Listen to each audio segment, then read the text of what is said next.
197 திருமண பிரச்சாரங்கள் செய்யப்பட்டிருக்கிறது. அதுபோல ஏராளமான பொதுக்கூட்டங்களும் ஆர்ப்பாட்டங்களும் நகலெடுப்பு போராட்டங்களும் நடத்தப்பட்டுக் கொண்டிருக்கிறது.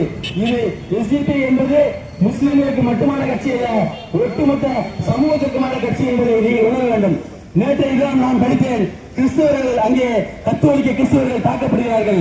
கத்தோலிக்க கிறிஸ்தவர்களுடைய சொத்துக்கள் சூறையாடப்படுவதற்கான அடுத்த கட்ட நடவடிக்கையை அவர் முன்னெடுத்து விட்டார்கள். அன்பானவர்களே, ஒன்றை விலகிக் கொள்ள வேண்டும். இந்துக்கள் என்று சொல்லி இவர் இந்துக்களுக்கு எதுவுமே செய்ய போவதில்லை. முழுக்க முழுக்க அம்பானிக்கும் அதானிக்கும் செய்ய போகிறார்கள்.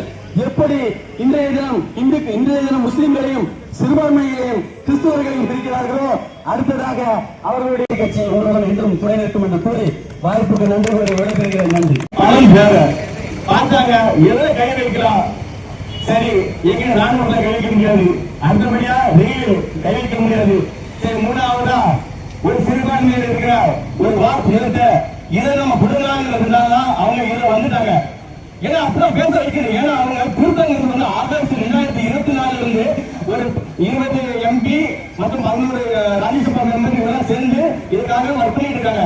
ஆனா இன்னைக்கு வந்து பாத்தீங்கன்னா அவங்களோட திருத்த மசோதாவில் ஒரு 2 நான் முஸ்லிம்ஸ் அப்படி உள்ள போடும்போது அவங்களோட புனிதம்